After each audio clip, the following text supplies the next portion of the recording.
Job chapter 1. In the land of Uz there lived a man whose name was Job. This man was blameless and upright. He feared God and shunned evil. He had 7 sons and 3 daughters, and he owned 7,000 sheep, 3,000 camels, 500 yoke of oxen, and 500 donkeys, and had a large number of servants. He was the greatest man among all the people of the East. His sons used to take turns holding feasts in their homes, and they would invite 3 sisters to eat and drink with them. When a period of feasting had run its course, Job would send and have them purified. Early in the morning he would sacrifice a burnt offering for each of them, thinking, "Perhaps my children have sinned and cursed God in their hearts." This was Job's regular custom. One day the angels came to present themselves before the Lord, and Satan also came with them. The Lord said to Satan, "Where have you come from?" Satan answered the Lord, "From roaming through the earth and going back and forth in it." Then the Lord said to Satan, "Have you considered my servant Job? There is no one on earth like him. He is blameless and upright, a man who fears God and shuns evil." "Does Job fear God for nothing?" Satan replied. "Have you not put a hedge around him and his household and everything he has? You have blessed the work of his hands, so that his flocks and herds are spread throughout the land. But stretch out your hand and strike everything he has, and he will surely curse you to your face." The Lord said to Satan, "Very well, then, everything he has is in your hands, but on the man himself do not lay a finger." Then Satan went out from the presence of the Lord. One day when Job's sons and daughters were feasting and drinking wine at the oldest brother's house, a messenger came to Job and said, "The oxen were plowing and the donkeys were grazing nearby, and the Sabaeans attacked and carried them off. They put the servants to the sword, and I am the only one who has escaped to tell you." While he was still speaking, another messenger came and said, "The fire of God fell from the sky and burned up the sheep and the servants, and I am the only one who has escaped to tell you." While he was still speaking, another messenger came and said, "The Chaldeans formed 3 raiding parties and swept down on your camels and carried them off. They put the servants to the sword, and I am the only one who has escaped to tell you." While he was still speaking, yet another messenger came and said, "Your sons and daughters were feasting and drinking wine at the oldest brother's house, when suddenly a mighty wind swept in from the desert and struck the 4 corners of the house. It collapsed on them, and they are dead, and I am the only one who has escaped to tell you." At this Job got up and tore his robe and shaved his head. Then he fell to the ground in worship and said, "Naked I came from my mother's womb, and naked I will depart. The Lord gave, and the Lord has taken away. May the name of the Lord be praised." In all this Job did not sin by charging God with wrongdoing. Chapter 2. On another day the angels came to present themselves before the Lord, and Satan also came with them to present himself before him. And the Lord said to Satan, "Where have you come from?" Satan answered the Lord, "From roaming through the earth and going back and forth in it." Then the Lord said to Satan, "Have you considered my servant Job? There is no one on earth like him. He is blameless and upright, a man who fears God and shuns evil. And he still maintains his integrity, though you incited me against him to ruin him without any reason." "Skin for skin," Satan replied. "A man will give all he has for his own life. But stretch out your hand and strike his flesh and bones, and he will surely curse you to your face." The Lord said to Satan, "Very well, then, he is in your hands, but you must spare his life." So Satan went out from the presence of the Lord, and afflicted Job with painful sores from the soles of his feet to the top of his head. Then Job took a piece of broken pottery, and scraped himself with it as he sat among the ashes.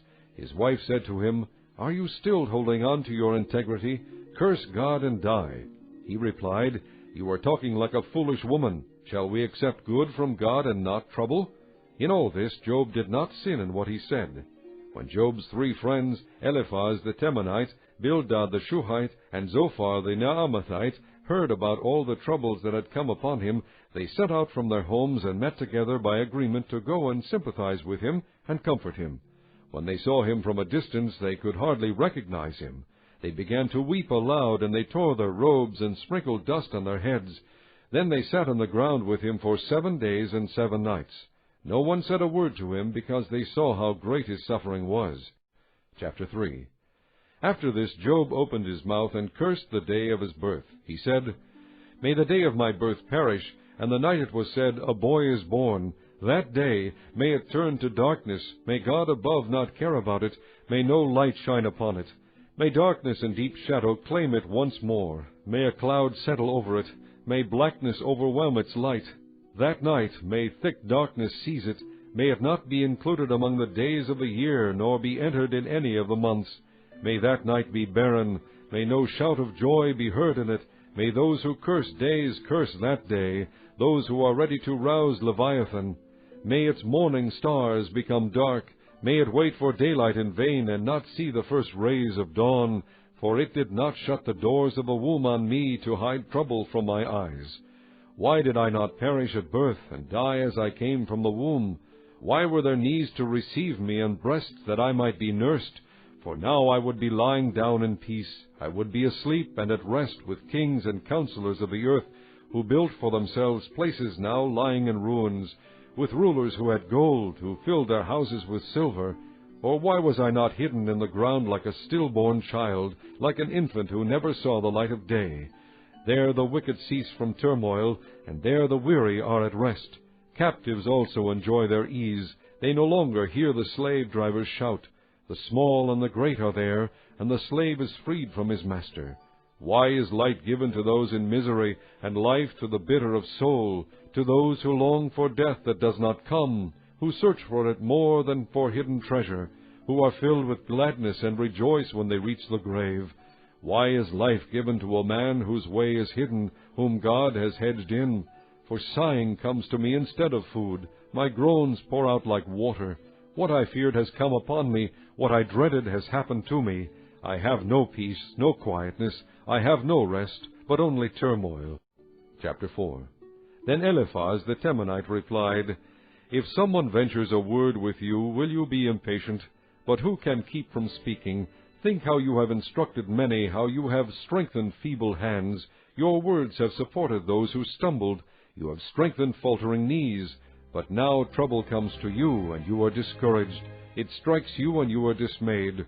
Should not your piety be your confidence, and your blameless ways your hope? Consider now, who, being innocent, has ever perished? Where were the upright ever destroyed? As I have observed, those who plow evil and those who sow trouble reap it. At the breath of God they are destroyed. At the blast of his anger they perish. The lions may roar and growl, yet the teeth of the great lions are broken. The lion perishes for lack of prey, and the cubs of the lioness are scattered. A word was secretly brought to me, my ears caught a whisper of it. Amid disquieting dreams in the night, when deep sleep falls on men, fear and trembling seized me and made all my bones shake. A spirit glided past my face, and the hair on my body stood on end. It stopped, but I could not tell what it was. A form stood before my eyes, and I heard a hushed voice. Can a mortal be more righteous than God? Can a man be more pure than his Maker? If God places no trust in his servants, if he charges his angels with error, how much more those who live in houses of clay, whose foundations are in the dust, who are crushed more readily than a moth? Between dawn and dusk they are broken to pieces, unnoticed they perish forever. Are not the cords of their tent pulled up, so that they die without wisdom? Chapter 5. Call if you will, but who will answer you? To which of the holy ones will you turn?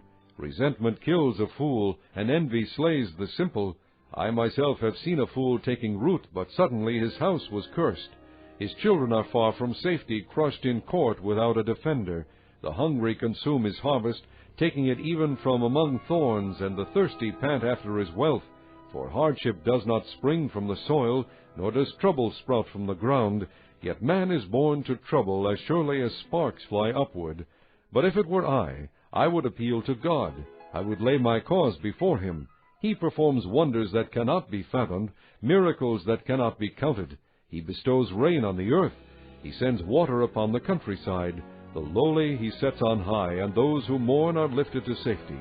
He thwarts the plans of the crafty, so that their hands achieve no success. He catches the wise in their craftiness, and the schemes of the wily are swept away. Darkness comes upon them in the daytime. At noon they grope as in the night. He saves the needy from the sword in their mouth. He saves them from the clutches of the powerful. So the poor have hope, and injustice shuts its mouth. Blessed is the man whom God corrects. So do not despise the discipline of the Almighty. For he wounds, but he also binds up. He injures, but his hands also heal. From 6 calamities he will rescue you. In 7 no harm will befall you. In famine he will ransom you from death, and in battle from the stroke of the sword. You will be protected from the lash of the tongue, and need not fear when destruction comes. You will laugh at destruction and famine, and need not fear the beasts of the earth. For you will have a covenant with the stones of the field, and the wild animals will be at peace with you. You will know that your tent is secure. You will take stock of your property and find nothing missing. You will know that your children will be many, and your descendants like the grass of the earth. You will come to the grave in full vigor, like sheaves gathered in season. We have examined this, and it is true. So hear it, and apply it to yourself. Chapter 6. Then Job replied, If only my anguish could be weighed, and all my misery be placed on the scales, it would surely outweigh the sand of the seas. No wonder my words have been impetuous. The arrows of the Almighty are in me. My spirit drinks in their poison. God's terrors are marshaled against me. Does a wild donkey bray when it has grass, or an ox bellow when it has fodder? Is tasteless food eaten without salt, or is there flavor in the white of an egg? I refuse to touch it. Such food makes me ill. Oh, that I might have my request, that God would grant what I hope for, that God would be willing to crush me, to let loose his hand and cut me off. Then I would still have this consolation, my joy in unrelenting pain, that I had not denied the words of the Holy One. What strength do I have that I should still hope? What prospects that I should be patient? Do I have the strength of stone? Is my flesh bronze? Do I have any power to help myself now that success has been driven from me? A despairing man should have the devotion of his friends, even though he forsakes the fear of the Almighty. But my brothers are as undependable as intermittent streams, as the streams that overflow when darkened by thawing ice and swollen with melting snow, but that cease to flow in the dry season, and in the heat vanish from their channels. Caravans turn aside from their routes. They go up into the wasteland and perish. The caravans of Tema look for water. The traveling merchants of Sheba look in hope. They are distressed because they had been confident. They arrived there only to be disappointed. Now you too have proved to be of no help. You see something dreadful and are afraid. Have I ever said, Give something on my behalf, pay a ransom for me from your wealth, deliver me from the hand of the enemy, ransom me from the clutches of the ruthless? Teach me, and I will be quiet. Show me where I have been wrong. How painful are honest words! But what do your arguments prove? Do you mean to correct what I say, and treat the words of a despairing man as wind? You would even cast lots for the fatherless and barter away your friend. But now be so kind as to look at me. Would I lie to your face? Relent, do not be unjust. Reconsider, for my integrity is at stake. Is there any wickedness on my lips? Can my mouth not discern malice? Chapter 7. Does not man have hard service on earth? Are not his days like those of a hired man, like a slave longing for the evening shadows, or a hired man waiting eagerly for his wages? So I have been allotted months of futility, and nights of misery have been assigned to me. When I lie down, I think how long before I get up. The night drags on, and I toss till dawn. My body is clothed with worms and scabs. My skin is broken and festering. My days are swifter than a weaver's shuttle, and they come to an end without hope. Remember, O God, that my life is but a breath. My eyes will never see happiness again. The eye that now sees me will see me no longer. You will look for me, but I will be no more. As a cloud vanishes and is gone, so he who goes down to the grave does not return. He will never come to his house again. His place will know him no more. Therefore I will not keep silent. I will speak out in the anguish of my spirit. I will complain in the bitterness of my soul. Am I the sea or the monster of the deep, that you put me under guard? When I think my bed will comfort me, and my couch will ease my complaint, even then you frighten me with dreams, and terrify me with visions, so that I prefer strangling and death rather than this body of mine. I despise my life. I would not live forever. Let me alone. My days have no meaning. What is man that you make so much of him, that you give him so much attention, that you examine him every morning and test him every moment? Will you never look away from me, or let me alone even for an instant? If I have sinned, what have I done to you, O watcher of men? Why have you made me your target? Have I become a burden to you? Why do you not pardon my offenses and forgive my sins? For I will soon lie down in the dust. You will search for me, but I will be no more. Chapter 8. Then Bildad the Shuhite replied, How long will you say such things? Your words are a blustering wind. Does God pervert justice? Does the Almighty pervert what is right?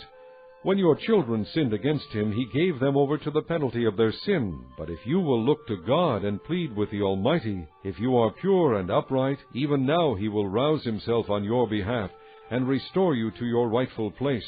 Your beginnings will seem humble, so prosperous will your future be.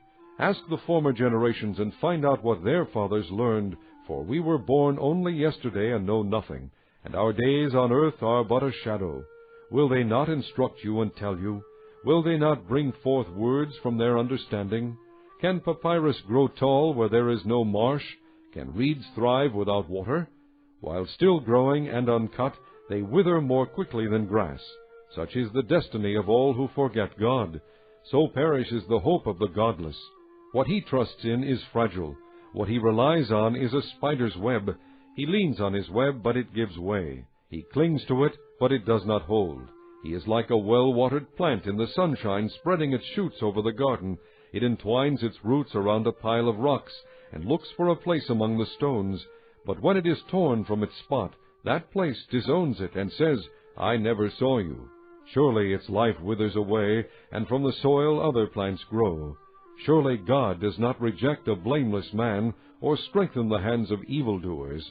He will yet fill your mouth with laughter and your lips with shouts of joy. Your enemies will be clothed in shame, and the tents of the wicked will be no more. Chapter 9. Then Job replied, Indeed, I know that this is true, but how can a mortal be righteous before God? Though one wished to dispute with him, he could not answer him 1 time out of 1,000. His wisdom is profound, his power is vast.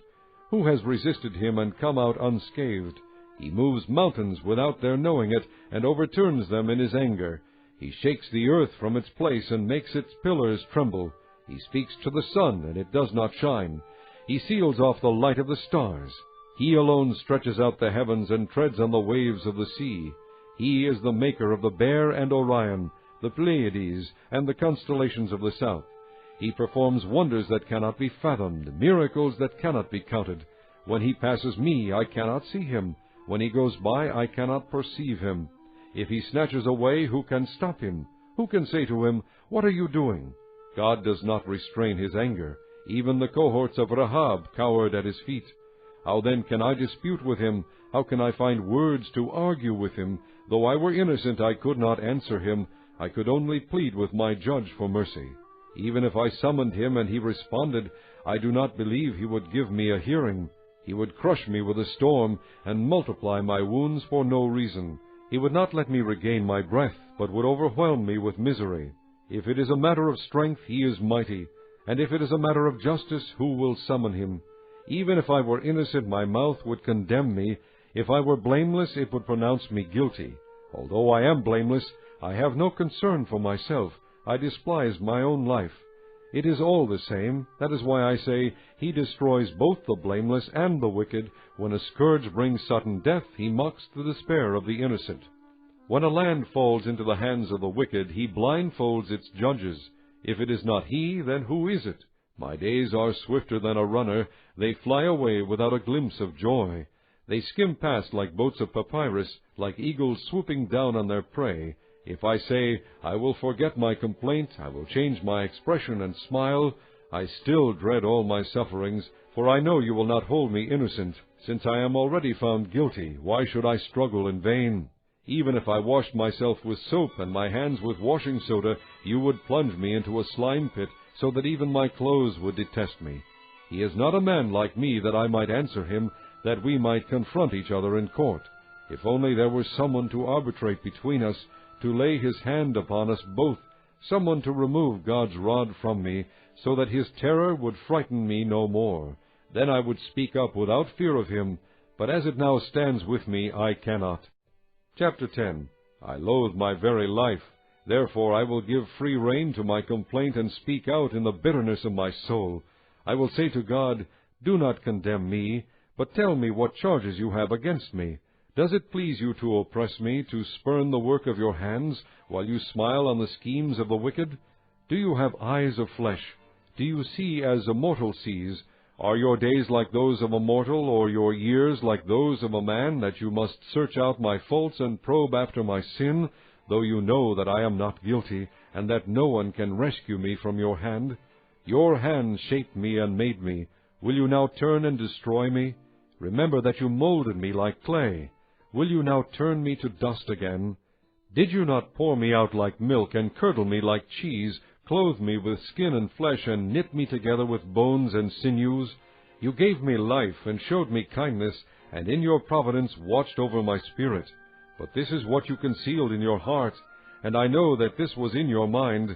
If I sinned, you would be watching me, and would not let my offense go unpunished. If I am guilty, woe to me! Even if I am innocent, I cannot lift my head, for I am full of shame, and drowned in my affliction. If I hold my head high, you stalk me like a lion, and again display your awesome power against me. You bring new witnesses against me, and increase your anger toward me. Your forces come against me, wave upon wave. Why then did you bring me out of the womb? I wish I had died before any eye saw me. If only I had never come into being, or had been carried straight from the womb to the grave. Are not my few days almost over? Turn away from me, so I can have a moment's joy, before I go to the place of no return, to the land of gloom and deep shadow, to the land of deepest night, of deep shadow and disorder, where even the light is like darkness. Chapter 11. Then Zophar the Naamathite replied, Are all these words to go unanswered? Is this talker to be vindicated? Will your idle talk reduce men to silence? Will no one rebuke you when you mock? You say to God, My beliefs are flawless, and I am pure in your sight. Oh, how I wish that God would speak, that he would open his lips against you, and disclose to you the secrets of wisdom, for true wisdom has two sides. Know this, God has even forgotten some of your sin. Can you fathom the mysteries of God? Can you probe the limits of the Almighty? They are higher than the heavens. What can you do? They are deeper than the depths of the grave. What can you know? Their measure is longer than the earth and wider than the sea. If he comes along and confines you in prison and convenes a court, who can oppose him? Surely he recognizes deceitful men, and when he sees evil, does he not take note? But a witless man can no more become wise than a wild donkey's colt can be born a man. Yet if you devote your heart to him, and stretch out your hands to him, if you put away the sin that is in your hand, and allow no evil to dwell in your tent, then you will lift up your face without shame. You will stand firm and without fear. You will surely forget your trouble, recalling it only as waters gone by. Life will be brighter than noonday, and darkness will become like morning. You will be secure, because there is hope. You will look about you and take your rest in safety. You will lie down with no one to make you afraid, and many will court your favor. But the eyes of the wicked will fail, and escape will elude them. Their hope will become a dying gasp. Chapter 12. Then Job replied, Doubtless you are the people, and wisdom will die with you. But I have a mind as well as you. I am not inferior to you. Who does not know all these things? I have become a laughingstock to my friends, though I called upon God, and he answered. A mere laughingstock, though righteous and blameless. Men at ease have contempt for misfortune, as the fate of those whose feet are slipping. The tents of marauders are undisturbed, and those who provoke God are secure, those who carry their God in their hands. But ask the animals, and they will teach you, or the birds of the air, and they will tell you, or speak to the earth, and it will teach you, or let the fish of the sea inform you. Which of all these does not know that the hand of the Lord has done this? In his hand is the life of every creature, and the breath of all mankind. Does not the ear test words as the tongue tastes food? Is not wisdom found among the aged? Does not long life bring understanding? To God belong wisdom and power. Counsel and understanding are his. What he tears down cannot be rebuilt. The man he imprisons cannot be released. If he holds back the waters, there is drought. If he lets them loose, they devastate the land. To him belongs strength and victory. Both deceived and deceiver are his. He leads counselors away, stripped, and makes fools of judges. He takes off the shackles put on by kings, and ties a loincloth around their waist. He leads priests away stripped and overthrows men long established. He silences the lips of trusted advisers and takes away the discernment of elders. He pours contempt on nobles and disarms the mighty. He reveals the deep things of darkness and brings deep shadows into the light. He makes nations great and destroys them. He enlarges nations and disperses them. He deprives the leaders of the earth of their reason. He sends them wandering through a trackless waste. They grope in darkness with no light. He makes them stagger like drunkards.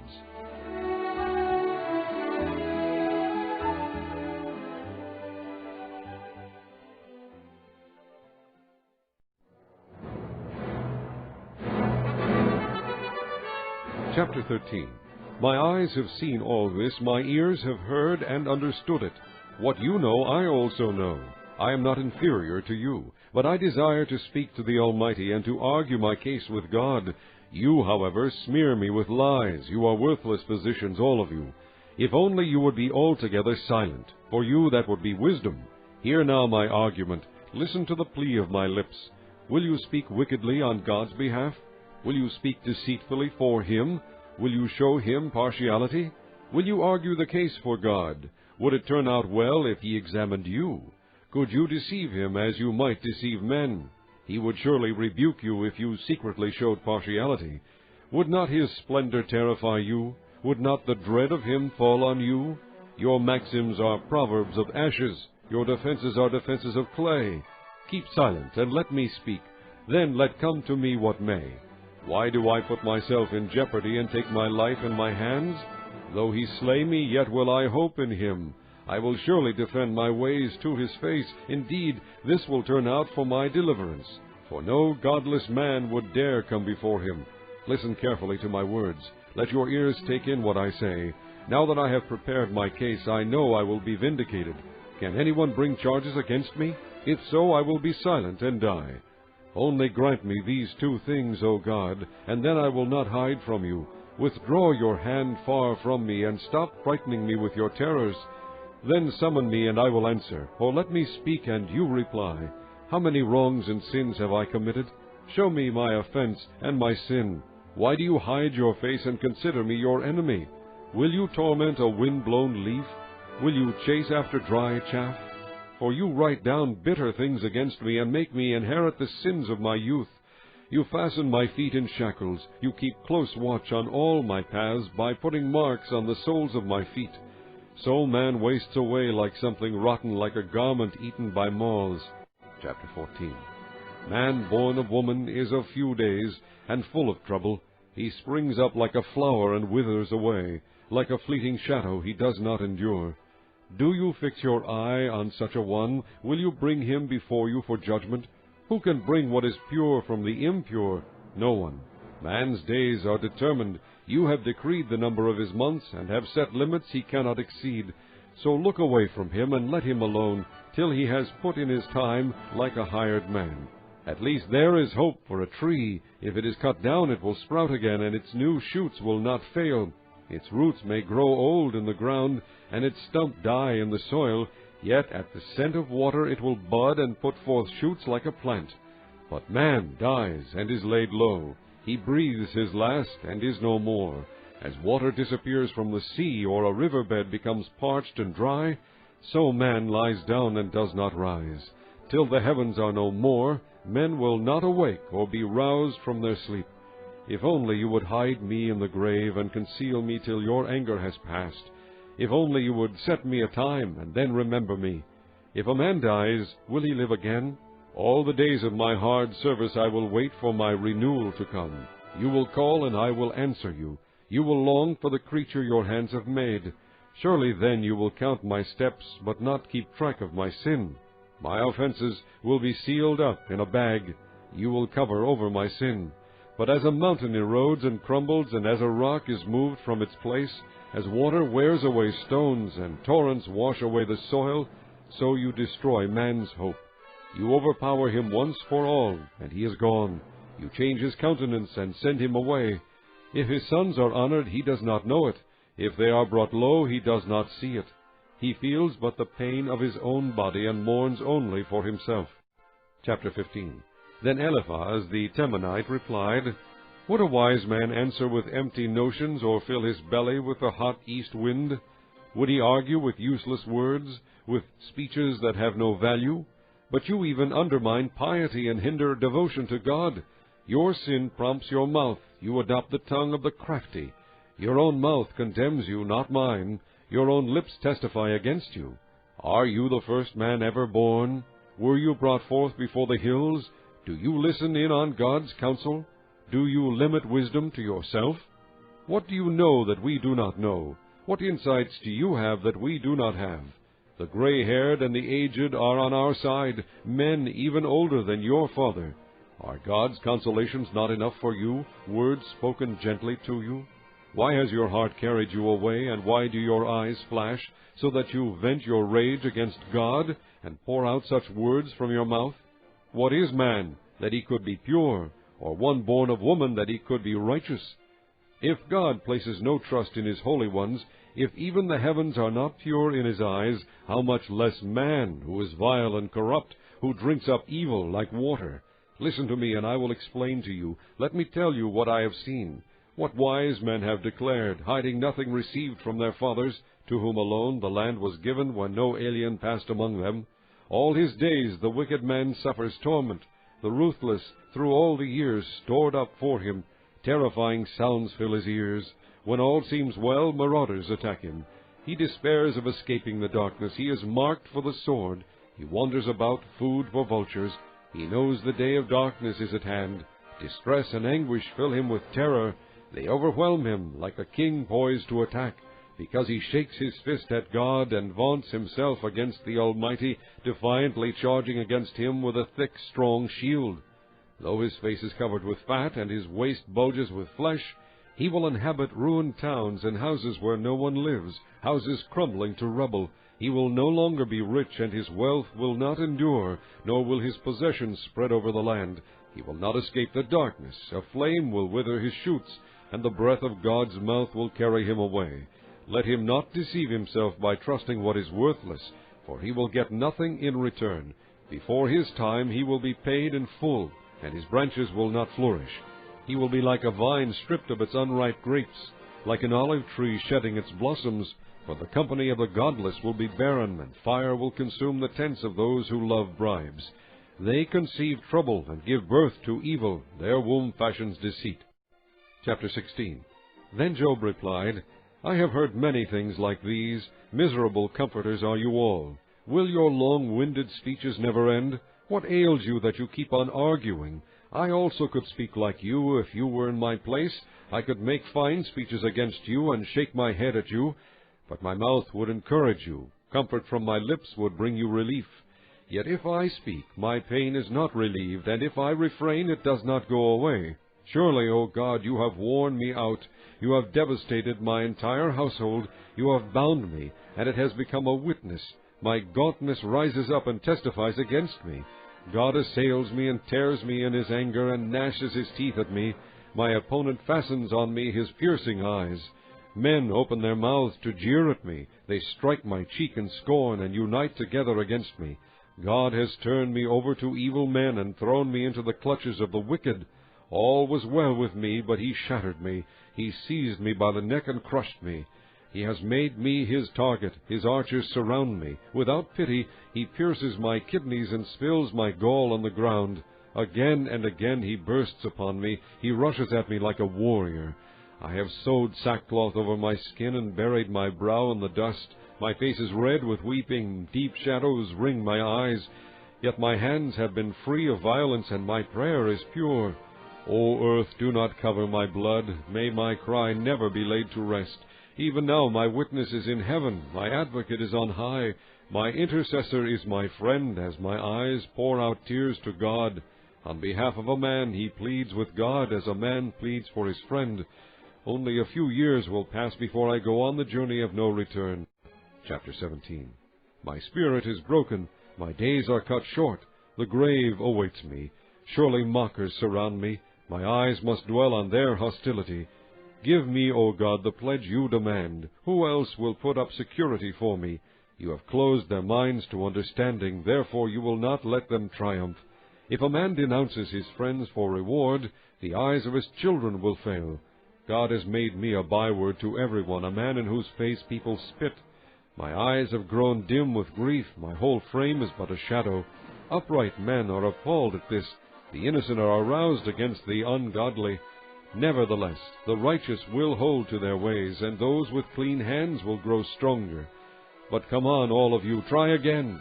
I will not find a wise man among you. My days have passed, my plans are shattered, and so are the desires of my heart. These men turn night into day. In the face of darkness, they say, light is near. If the only home I hope for is the grave, if I spread out my bed in darkness, if I say to corruption, you are my father, and to the worm, my mother or my sister, where then is my hope? Who can see any hope for me? Will it go down to the gates of death? Will we descend together into the dust? Chapter 18. Then Bildad the Shuhite replied, When will you end these speeches? Be sensible, and then we can talk. Why are we regarded as cattle and considered stupid in your sight? You who tear yourself to pieces in your anger, is the earth to be abandoned for your sake? Or must the rocks be moved from their place? The lamp of the wicked is snuffed out, the flame of his fire stops burning, the light in his tent becomes dark, the lamp beside him goes out. The vigor of his step is weakened, his own schemes throw him down. His feet thrust him into a net, and he wanders into its mesh. A trap seizes him by the heel, a snare holds him fast. A noose is hidden for him on the ground, a trap lies in his path. Terrors startle him on every side and dog his every step. Calamity is hungry for him, disaster is ready for him when he falls. It eats away parts of his skin, death's firstborn devours his limbs. He is torn from the security of his tent and marched off to the king of terrors. Fire resides in his tent, burning sulfur is scattered over his dwelling. His roots dry up below, and his branches wither above. The memory of him perishes from the earth. He has no name in the land. He is driven from light into darkness, and is banished from the world. He has no offspring or descendants among his people, no survivor where once he lived. Men of the west are appalled at his fate. Men of the east are seized with horror. Surely such is the dwelling of an evil man, such is the place of one who knows not God. Chapter 19. Then Job replied, How long will you torment me and crush me with words? 10 times now you have reproached me, shamelessly you attack me. If it is true that I have gone astray, my error remains my concern alone. If indeed you would exalt yourselves above me and use my humiliation against me, then know that God has wronged me, and drawn his net around me. Though I cry, I've been wronged, I get no response. Though I call for help, there is no justice. He has blocked my way so I cannot pass. He has shrouded my paths in darkness. He has stripped me of my honor and removed the crown from my head. He tears me down on every side till I am gone. He uproots my hope like a tree. His anger burns against me. He counts me among his enemies. His troops advance in force. They build a siege ramp against me and encamp around my tent. He has alienated my brothers from me. My acquaintances are completely estranged from me. My kinsmen have gone away. My friends have forgotten me. My guests and my maidservants count me a stranger. They look upon me as an alien. I summon my servant, but he does not answer, though I beg him with my own mouth. My breath is offensive to my wife. I am loathsome to my own brothers. Even the little boys scorn me. When I appear, they ridicule me. All my intimate friends detest me. Those I love have turned against me. I am nothing but skin and bones. I have escaped with only the skin of my teeth. Have pity on me, my friends, have pity, for the hand of God has struck me. Why do you pursue me as God does? Will you never get enough of my flesh? Oh, that my words were recorded, that they were written on a scroll, that they were inscribed with an iron tool on lead, or engraved in rock forever. I know that my Redeemer lives, and that in the end he will stand upon the earth. And after my skin has been destroyed, yet in my flesh I will see God. I myself will see him with my own eyes, I and not another. How my heart yearns within me! If you say, How we will hound him, since the root of the trouble lies in him, you should fear the sword yourselves, for wrath will bring punishment by the sword, and then you will know that there is judgment. Chapter 20. Then Zophar the Naamathite replied, My troubled thoughts prompt me to answer, because I am greatly disturbed. I hear a rebuke that dishonors me, and my understanding inspires me to reply. Surely you know how it has been from of old, ever since man was placed on the earth, that the mirth of the wicked is brief, the joy of the godless lasts but a moment. Though his pride reaches to the heavens, and his head touches the clouds, he will perish forever, like his own dung. Those who have seen him will say, Where is he? Like a dream he flies away, no more to be found, banished like a vision of the night. The eye that saw him will not see him again. His place will look on him no more. His children must make amends to the poor. His own hands must give back his wealth. The youthful vigor that fills his bones will lie with him in the dust. Though evil is sweet in his mouth, and he hides it under his tongue, though he cannot bear to let it go and keeps it in his mouth, yet his food will turn sour in his stomach. It will become the venom of serpents within him. He will spit out the riches he swallowed. God will make his stomach vomit them up. He will suck the poison of serpents. The fangs of an adder will kill him. He will not enjoy the streams, the rivers flowing with honey and cream. What he toiled for he must give back uneaten. He will not enjoy the profit from his trading, for he has oppressed the poor and left them destitute. He has seized houses he did not build. Surely he will have no respite from his craving. He cannot save himself by his treasure. Nothing is left for him to devour. His prosperity will not endure. In the midst of his plenty, distress will overtake him. The full force of misery will come upon him. When he has filled his belly, God will vent his burning anger against him and rain down his blows upon him. Though he flees from an iron weapon, a bronze-tipped arrow pierces him. He pulls it out of his back, the gleaming point out of his liver. Terrors will come over him. Total darkness lies in wait for his treasures. A fire unfanned will consume him and devour what is left in his tent.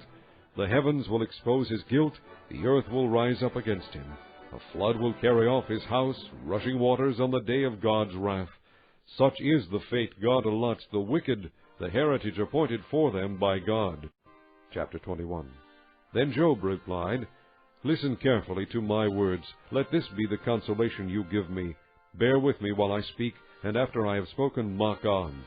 Is my complaint directed to man? Why should I not be impatient? Look at me and be astonished. Clap your hand over your mouth. When I think about this, I am terrified. Trembling seizes my body. Why do the wicked live on, growing old and increasing in power? They see their children established around them, their offspring before their eyes. Their homes are safe and free from fear. The rod of God is not upon them.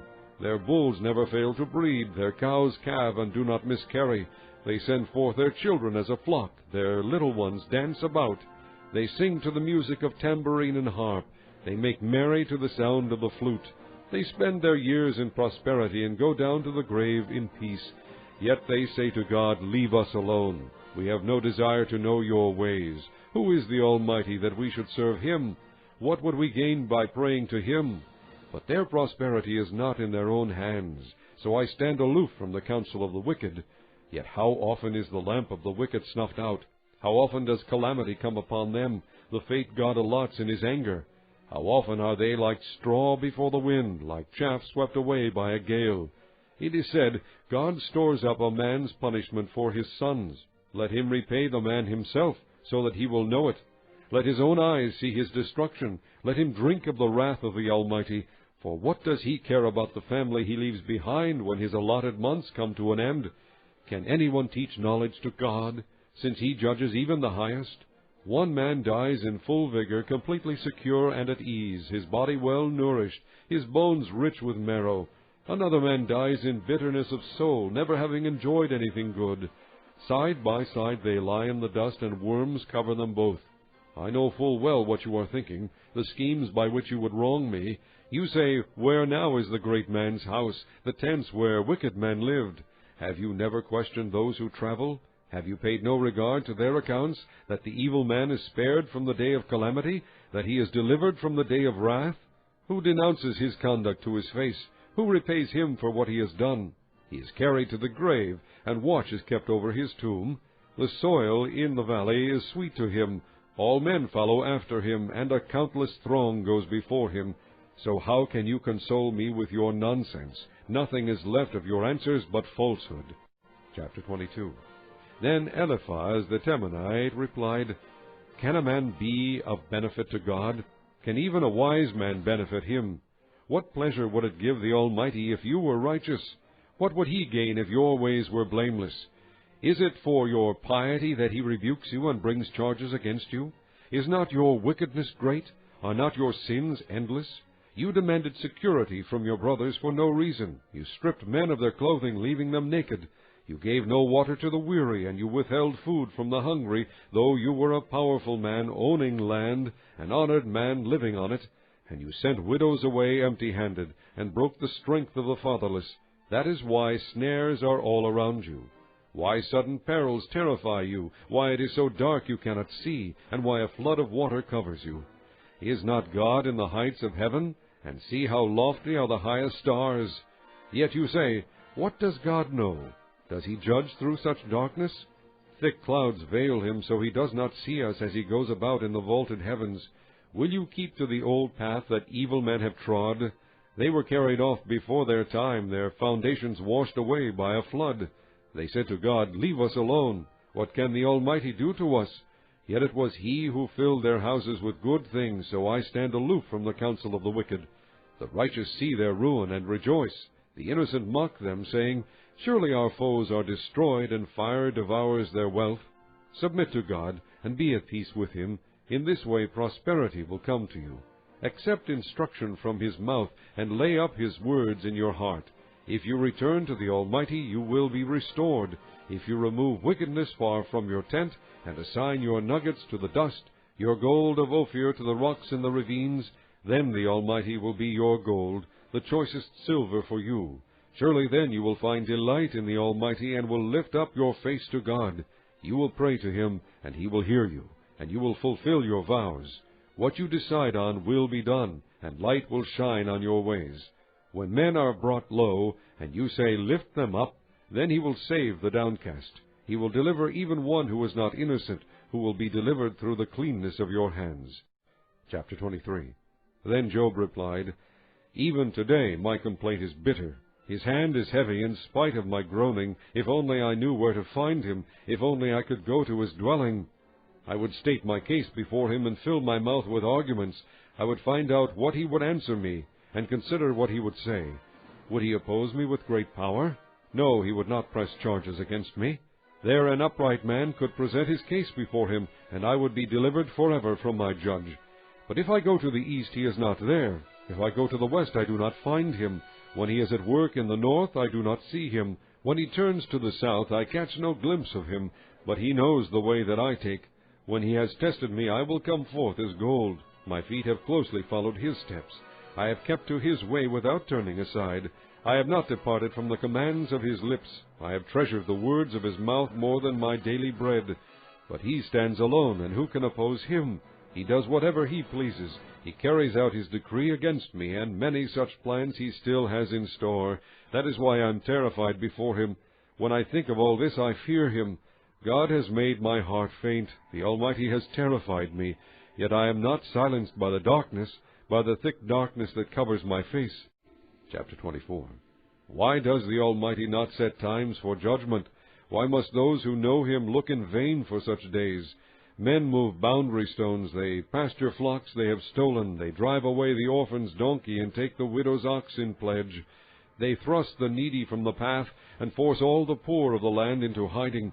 Like wild donkeys in the desert, the poor go about their labor of foraging food. The wasteland provides food for their children. They gather fodder in the fields and glean in the vineyards of the wicked.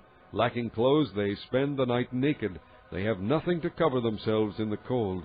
They are drenched by mountain rains and hug the rocks for lack of shelter. The fatherless child is snatched from the breast.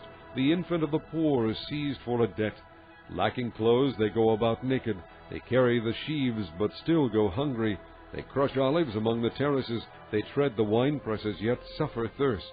The groans of the dying rise from the city, and the souls of the wounded cry out for help. But God charges no one with wrongdoing. There are those who rebel against the light, who do not know its ways or stay in its paths. When daylight is gone, the murderer rises up and kills the poor and needy. In the night he steals forth like a thief. The eye of the adulterer watches for dusk, he thinks. No eye will see me, and he keeps his face concealed. In the dark men break into houses, but by day they shut themselves in. They want nothing to do with the light. For all of them deep darkness is their mourning. They make friends with the terrors of darkness. Yet they are foam on the surface of the water. Their portion of the land is cursed, so that no one goes to the vineyards. As heat and drought snatch away the melted snow, so the grave snatches away those who have sinned. The womb forgets them, the worm feasts on them. Evil men are no longer remembered, but are broken like a tree. They prey on the barren and childless woman, and to the widow show no kindness. But God drags away the mighty by his power. Though they become established, they have no assurance of life. He may let them rest in a feeling of security, but his eyes are on their ways. For a little while they are exalted, and then they are gone. They are brought low and gathered up like all others. They are cut off like heads of grain. If this is not so, who can prove me false and reduce my words to nothing?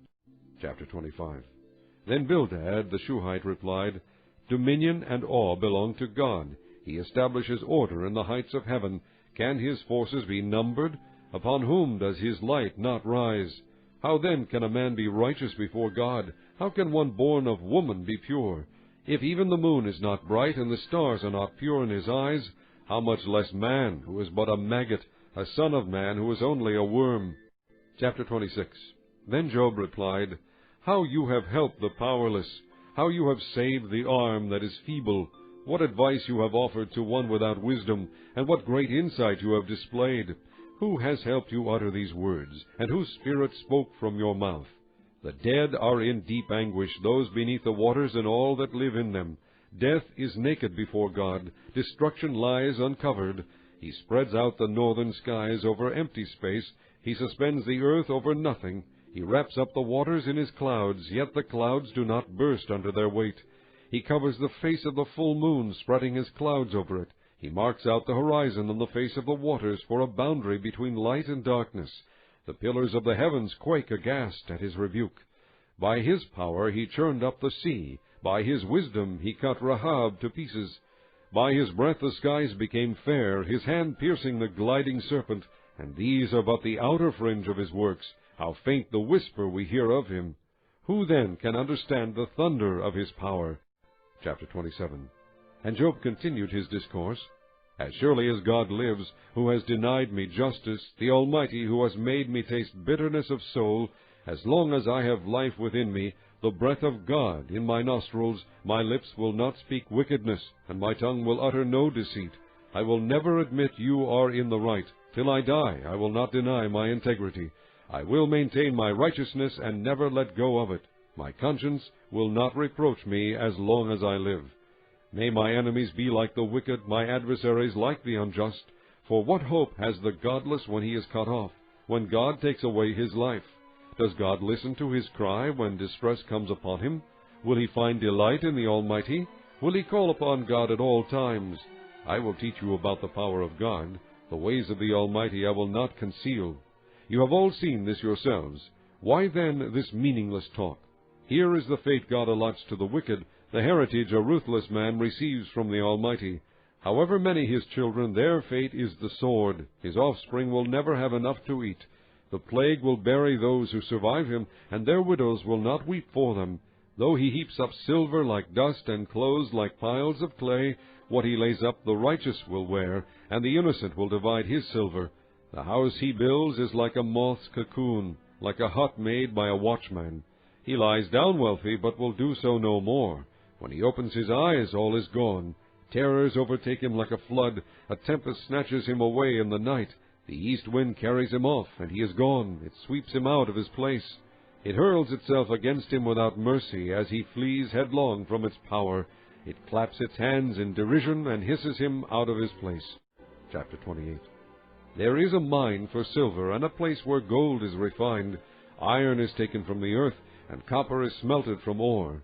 Man puts an end to the darkness. He searches the farthest recesses for ore in the blackest darkness.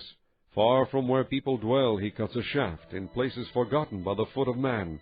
Far from men he dangles and sways. The earth from which food comes is transformed below as by fire.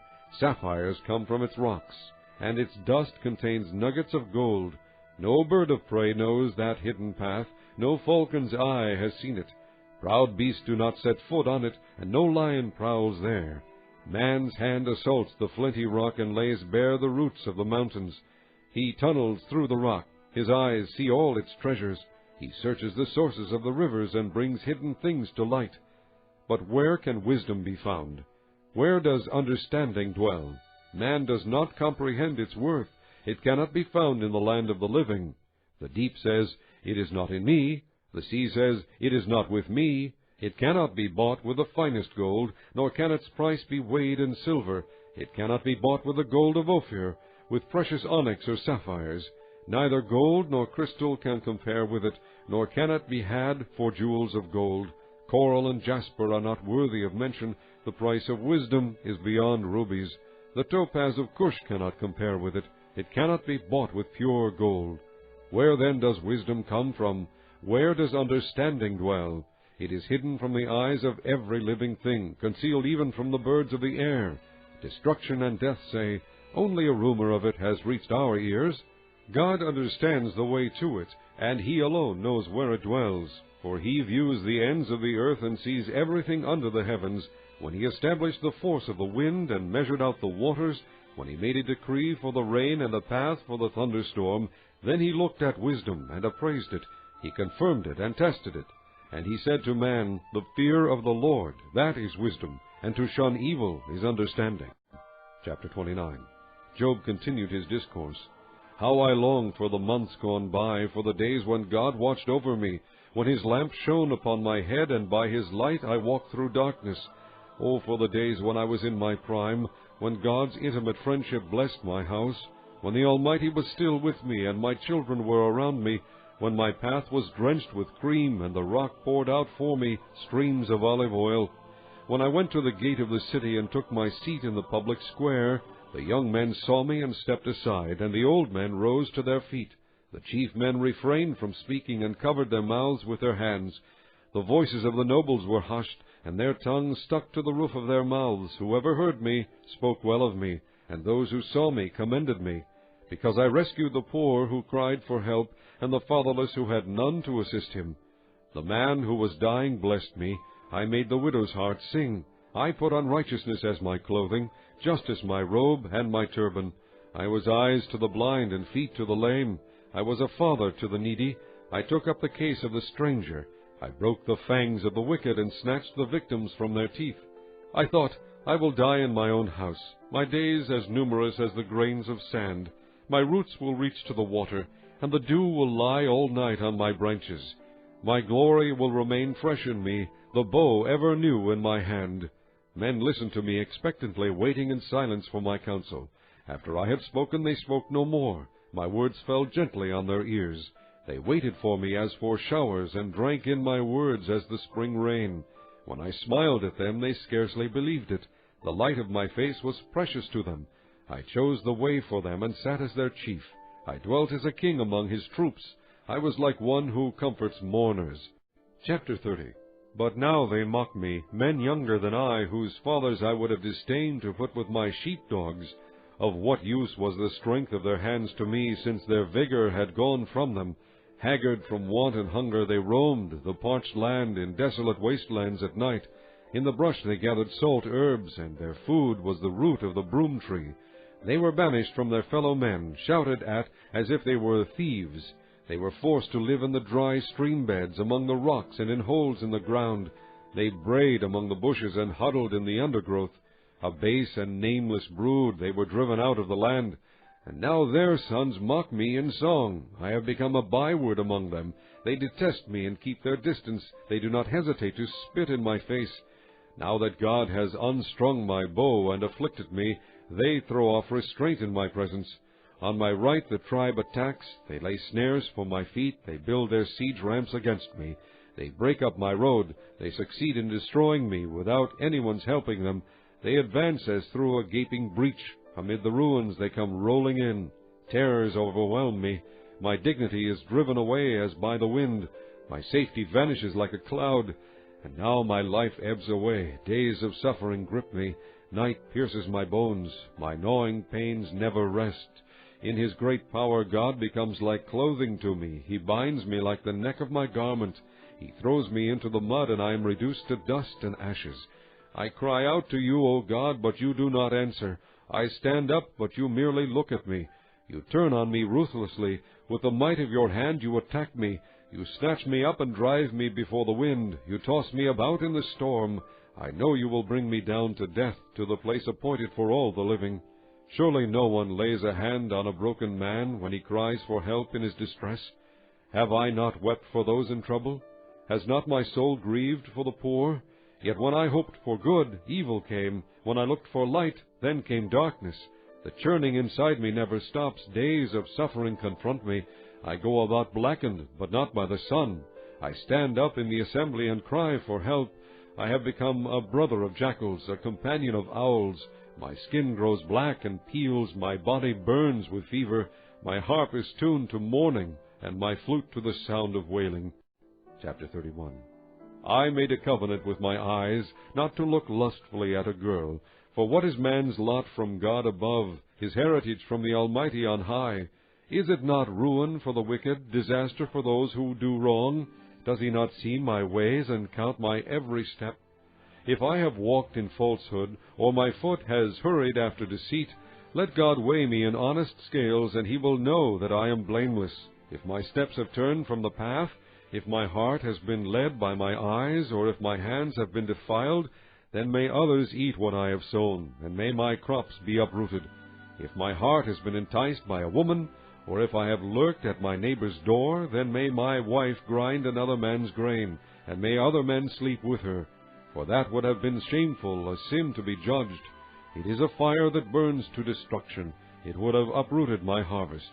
If I have denied justice to my men servants and maidservants, when they had a grievance against me, what will I do when God confronts me? What will I answer when called to account? Did not he who made me in the womb make them? Did not the same one form us both within our mothers? If I have denied the desires of the poor, or let the eyes of the widow grow weary, if I have kept my bread to myself, not sharing it with the fatherless, but from my youth I reared him as would a father, and from my birth I guided the widow. If I have seen anyone perishing for lack of clothing, or a needy man without a garment, and his heart did not bless me for warming him with the fleece from my sheep, if I have raised my hand against the fatherless, knowing that I had influence in court, then let my arm fall from the shoulder, let it be broken off at the joint. For I dreaded destruction from God, and for fear of his splendor I could not do such things. If I have put my trust in gold, or said to pure gold, you are my security, if I have rejoiced over my great wealth, the fortune my hands had gained, if I have regarded the sun in its radiance, or the moon moving in splendor, so that my heart was secretly enticed, and my hand offered them a kiss of homage, then these also would be sins to be judged, for I would have been unfaithful to God on high. If I have rejoiced at my enemy's misfortune, or gloated over the trouble that came to him, I have not allowed my mouth to sin by invoking a curse against his life. If the men of my household have never said, who has not had his fill of Job's meat? But no stranger had to spend the night in the street, for my door was always open to the traveler. If I have concealed my sin as men do, by hiding my guilt in my heart, because I so feared the crowd, and so dreaded the contempt of the clans, that I kept silent and would not go outside, oh, that I had someone to hear me! I sign now my defense. Let the Almighty answer me. Let my accuser put his indictment in writing. Surely I would wear it on my shoulder. I would put it on like a crown. I would give him an account of my every step. Like a prince I would approach him. If my land cries out against me, and all its furrows are wet with tears, if I have devoured its yield without payment, or broken the spirit of its tenants, then let briars come up instead of wheat, and weeds instead of barley. The words of Job are ended. Chapter 32. So these three men stopped answering Job, because he was righteous in his own eyes. But Elihu, son of Barachel the Buzite, of the family of Ram, became very angry with Job for justifying himself rather than God. He was also angry with the three friends, because they had found no way to refute Job, and yet had condemned him.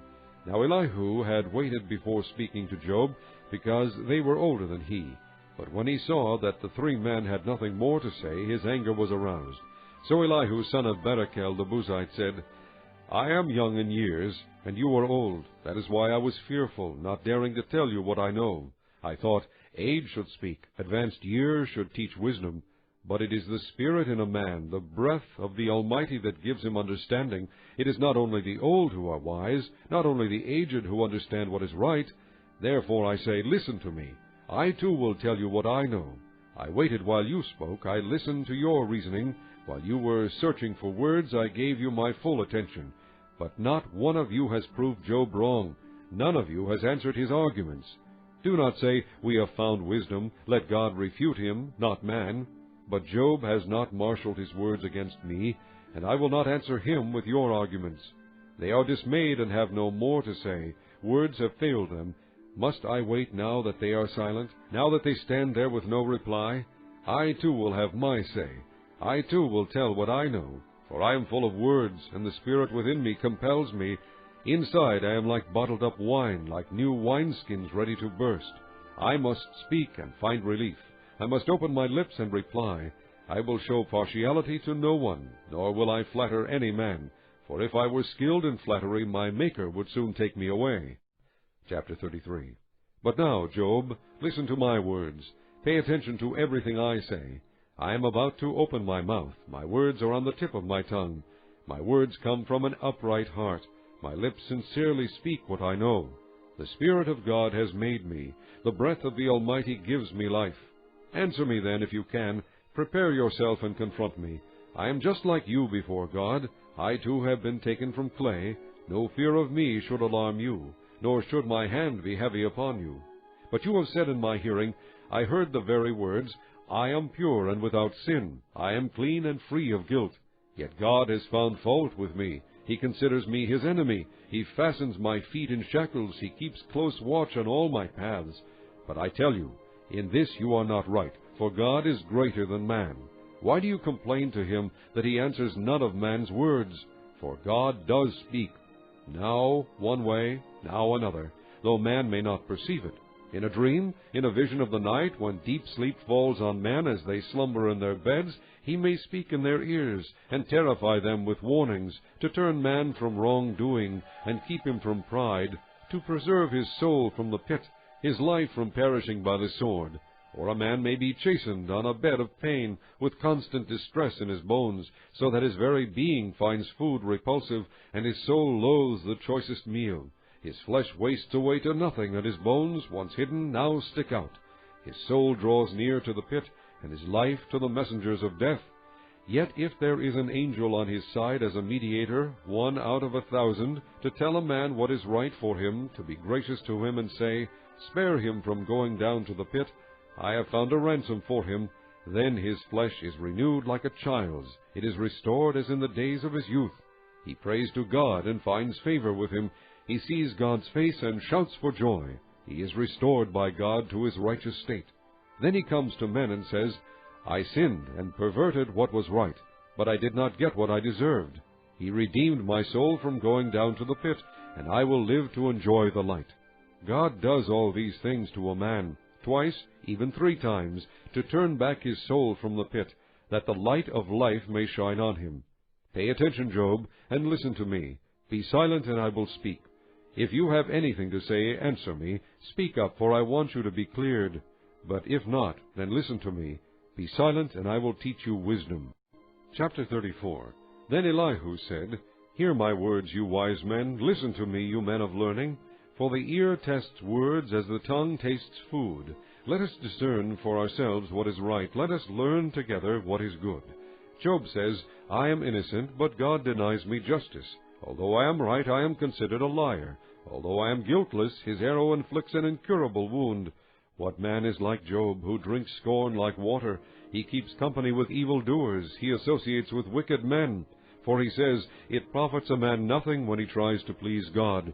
So listen to me, you men of understanding. Far be it from God to do evil, from the Almighty to do wrong. He repays a man for what he has done. He brings upon him what his conduct deserves.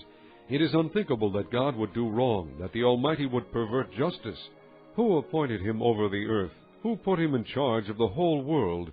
If it were his intention, and he withdrew his spirit and breath, all mankind would perish together, and man would return to the dust. If you have understanding, hear this. Listen to what I say. Can he who hates justice govern? Will you condemn the just and mighty one? Is he not the one who says to kings, You are worthless, and to nobles, You are wicked, who shows no partiality to princes, and does not favor the rich over the poor? For they are all the work of his hands.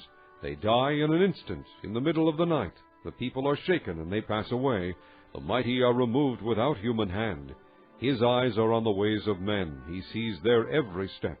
There is no dark place, no deep shadow, where evildoers can hide.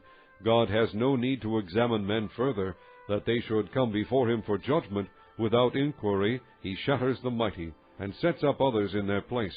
Because he takes note of their deeds, he overthrows them in the night, and they are crushed. He punishes them for their wickedness, where everyone can see them, because they turned from following him, and had no regard for any of his ways.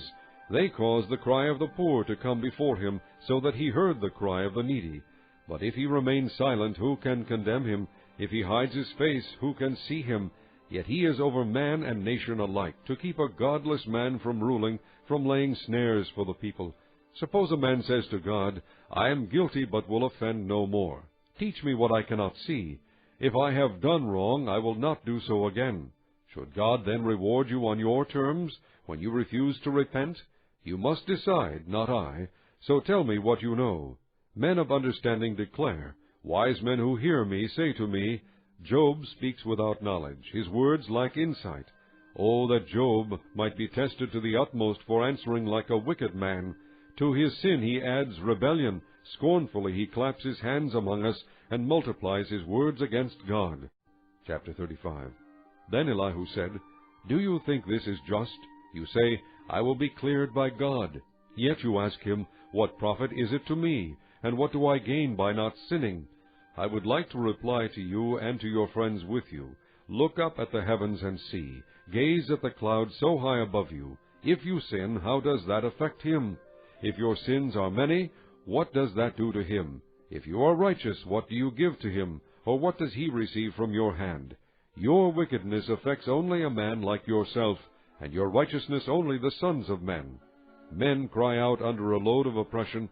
They plead for relief from the arm of the powerful, but no one says, Where is God my Maker, who gives songs in the night, who teaches more to us than to the beasts of the earth, and makes us wiser than the birds of the air? He does not answer when men cry out, because of the arrogance of the wicked. Indeed, God does not listen to their empty plea.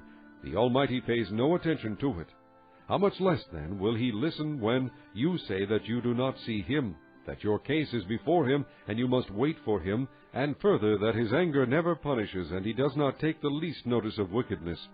So Job opens his mouth with empty talk. Without knowledge he multiplies words. Chapter 36. Elihu continued, Bear with me a little longer, and I will show you that there is more to be said in God's behalf. I get my knowledge from afar. I will ascribe justice to my Maker. Be assured that my words are not false. One perfect in knowledge is with you. God is mighty, but does not despise men. He is mighty and firm in his purpose. He does not keep the wicked alive, but gives the afflicted their rights. He does not take his eyes off the righteous.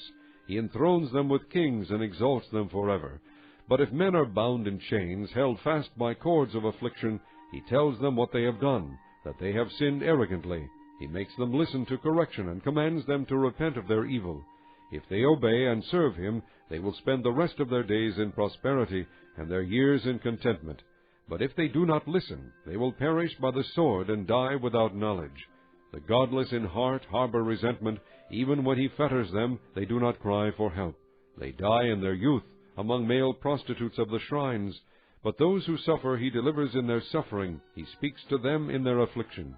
He is wooing you from the jaws of distress to a spacious place free from restriction, to the comfort of your table laden with choice food. But now you are laden with the judgment due the wicked.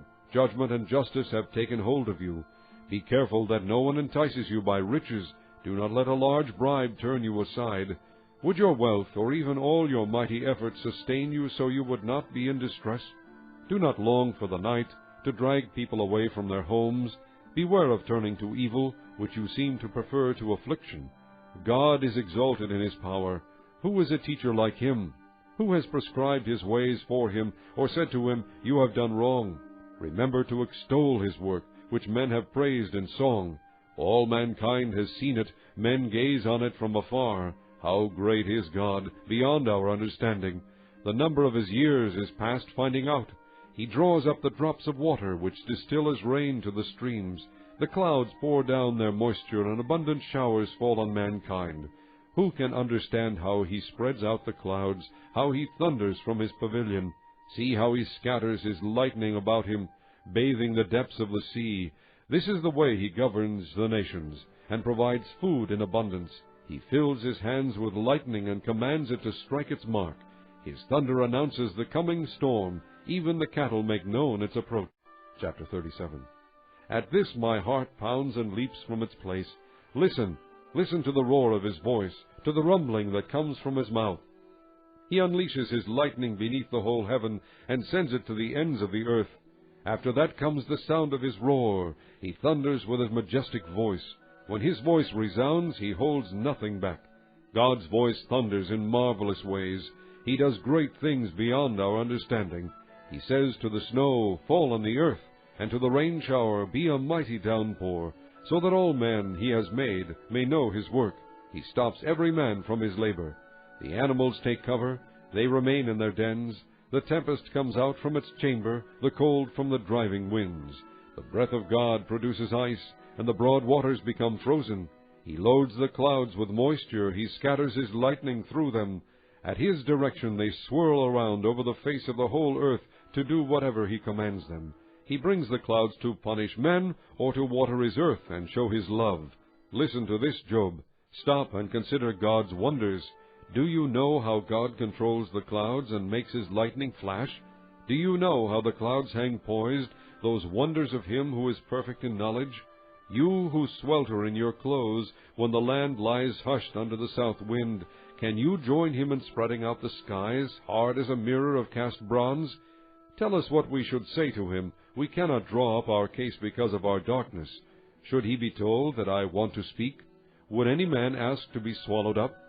Now no one can look at the sun, bright as it is in the skies, after the wind has swept them clean.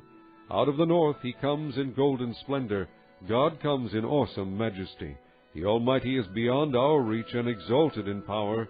In his justice and great righteousness he does not oppress. Therefore men revere him, for does he not have regard for all the wise in heart? Chapter 38. Then the Lord answered Job out of the storm. He said, Who is this that darkens my counsel with words without knowledge? Brace yourself like a man. I will question you, and you shall answer me. Where were you when I laid the earth's foundation? Tell me if you understand. Who marked off its dimensions? Surely you know. Who stretched a measuring line across it? On what were its footings set? Or who laid its cornerstone, while the morning stars sang together, and all the angels shouted for joy? Who shut up the sea behind doors, when it burst forth from the womb? When I made the clouds its garment, and wrapped it in thick darkness, when I fixed limits for it, and set its doors and bars in place, when I said, This far you may come, and no farther. Here is where your proud waves halt. Have you ever given orders to the morning, or shown the dawn its place, that it might take the earth by the edges and shake the wicked out of it? The earth takes shape like clay under a seal. Its features stand out like those of a garment. The wicked are denied their light, and their upraised arm is broken. Have you journeyed to the springs of the sea, or walked in the recesses of the deep? Have the gates of death been shown to you? Have you seen the gates of the shadow of death? Have you comprehended the vast expanse of the earth? Tell me if you know all this. What is the way to the abode of light, and where does darkness reside? Can you take them to their places? Do you know the paths to their dwellings? Surely you know, for you were already born. You have lived so many years. Have you entered the storehouses of the snow, or seen the storehouses of the hail, which I reserve for times of trouble, for days of war and battle? What is the way to the place where the lightning is dispersed, or the place where the east winds are scattered over the earth? Who cuts a channel for the torrents of rain, and a path for the thunderstorm, to water a land where no man lives, a desert with no one in it, to satisfy a desolate wasteland, and make it sprout with grass? Does the rain have a father? Who fathers the drops of dew? From whose womb comes the ice? Who gives birth to the frost from the heavens, when the waters become hard as stone, when the surface of the deep is frozen? Can you bind the beautiful Pleiades? Can you loose the cords of Orion? Can you bring forth the constellations in their seasons, or lead out the bear with its cubs? Do you know the laws of the heavens? Can you set up God's dominion over the earth? Can you raise your voice to the clouds, and cover yourself with a flood of water? Do you send the lightning bolts on their way? Do they report to you, "Here we are"? Who endowed the heart with wisdom, or gave understanding to the mind? Who has the wisdom to count the clouds? Who can tip over the water jars of the heavens, when the dust becomes hard, and the clods of earth stick together? Do you hunt the prey for the lioness, and satisfy the hunger of the lions, when they crouch in their dens, or lie in wait in a thicket? Who provides food for the raven, when its young cry out to God, and wander about for lack of food? Chapter 39. Do you know when the mountain goats give birth? Do you watch when the doe bears her fawn? Do you count the months till they bear? Do you know the time they give birth? They crouch down and bring forth their young. Their labor pains are ended. Their young thrive and grow strong in the winds. They leave and do not return. Who let the wild donkey go free? Who untied his ropes? I gave him the wasteland as his home, the salt flats as his habitat. He laughs at the commotion in the town. He does not hear a driver's shout. He ranges the hills for his pasture, and searches for any green thing.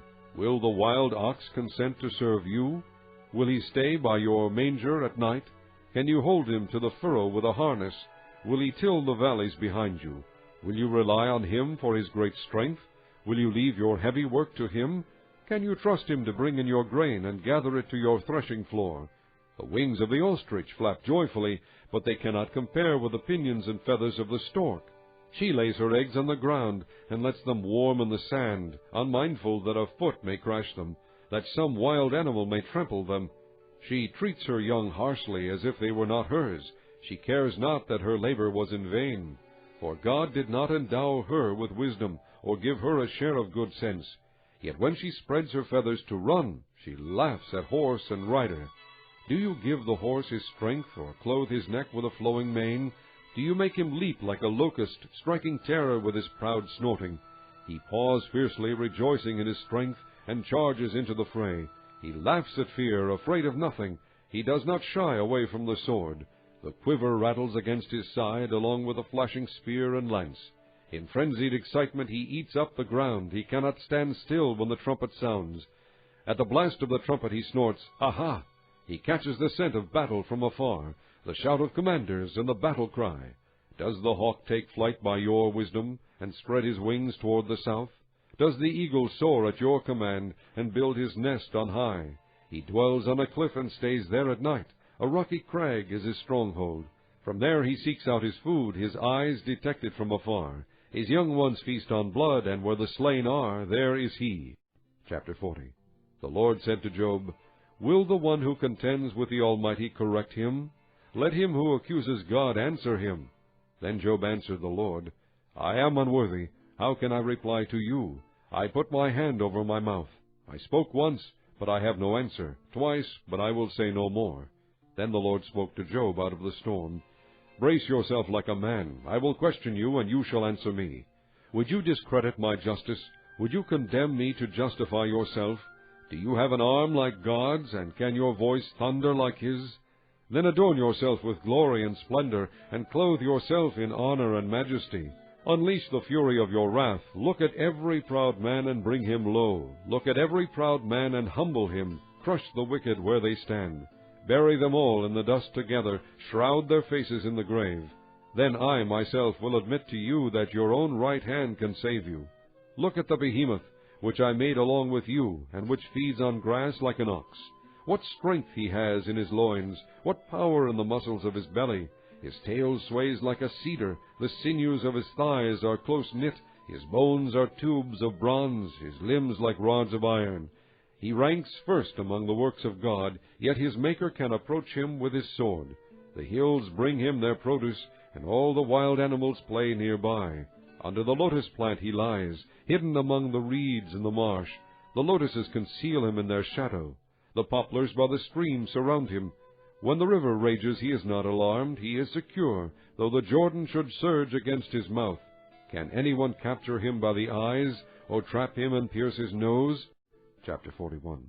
Can you pull in the Leviathan with a fish-hook, or tie down his tongue with a rope? Can you put a cord through his nose, or pierce his jaw with a hook? Will he keep begging you for mercy? Will he speak to you with gentle words? Will he make an agreement with you for you to take him as your slave for life? Can you make a pet of him like a bird, or put him on a leash for your girls? Will traitors barter for him? Will they divide him up among the merchants? Can you fill his hide with harpoons, or his head with fishing spears? If you lay a hand on him, you will remember the struggle and never do it again. Any hope of subduing him is false. The mere sight of him is overpowering. No one is fierce enough to rouse him. Who then is able to stand against me? Who has a claim against me that I must pay? Everything under heaven belongs to me. I will not fail to speak of his limbs, his strength, and his graceful form. Who can strip off his outer coat? Who would approach him with a bridle? Who dares open the doors of his mouth, ringed about with his fearsome teeth? His back has rows of teeth tightly sealed together, each one so close to the next that no air can pass between. They are joined fast to one another. They cling together and cannot be parted. His snorting throws out flashes of light. His eyes are like the rays of dawn. Firebrands stream from his mouth. Sparks of fire shoot out. Smoke pours from his nostrils as from a boiling pot over a fire of reeds. His breath sets coals ablaze, and flames dart from his mouth. Strength resides in his neck, dismay goes before him. The folds of his flesh are tightly joined. They are firm and immovable. His chest is hard as rock, hard as a lower millstone. When he rises up, the mighty are terrified. They retreat before his thrashing. The sword that reaches him has no effect, nor does the spear, or the dart, or the javelin. Iron he treats like straw, and bronze like rotten wood. Arrows do not make him flee. Slingstones are like chaff to him. A club seems to him but a piece of straw. He laughs at the rattling of the lance. His undersides are jagged potsherds, leaving a trail in the mud like a threshing sledge. He makes the depths churn like a boiling cauldron, and stirs up the sea like a pot of ointment. Behind him he leaves a glistening wake. One would think the deep had white hair. Nothing on earth is his equal, a creature without fear. He looks down on all that are haughty. He is king over all that are proud. Chapter 42. Then Job replied to the Lord, I know that you can do all things. No plan of yours can be thwarted. You asked, Who is this that obscures my counsel without knowledge? Surely I spoke of things I did not understand, things too wonderful for me to know. You said, Listen now, and I will speak. I will question you, and you shall answer me. My ears had heard of you, but now my eyes have seen you. Therefore I despise myself, and repent in dust and ashes. After the Lord had said these things to Job, he said to Eliphaz the Temanite, I am angry with you and your 2 friends, because you have not spoken of me what is right, as my servant Job has. So now take 7 bulls and 7 rams, and go to my servant Job, and sacrifice a burnt offering for yourselves. My servant Job will pray for you, and I will accept his prayer, and not deal with you according to your folly. You have not spoken of me what is right, as my servant Job has. So Eliphaz the Temanite, Bildad the Shuhite, and Zophar the Naamathite did what the Lord told them, and the Lord accepted Job's prayer. After Job had prayed for his friends, the Lord made him prosperous again, and gave him twice as much as he had before. All his brothers and sisters and everyone who had known him before came and ate with him in his house. They comforted and consoled him over all the trouble the Lord had brought upon him, and each one gave him a piece of silver and a gold ring. The Lord blessed the latter part of Job's life more than the first. He had 14,000 sheep, 6,000 camels, 1,000 yoke of oxen, and 1,000 donkeys. And he also had 7 sons and 3 daughters. The first daughter he named Jemimah, the second Keziah, and the third Kerin-Hapuk. Nowhere in all the land were there found women as beautiful as Job's daughters, and their father granted them an inheritance along with their brothers. After this, Job lived 140 years. He saw his children and their children to the 4th generation, and so he died, old and full of years.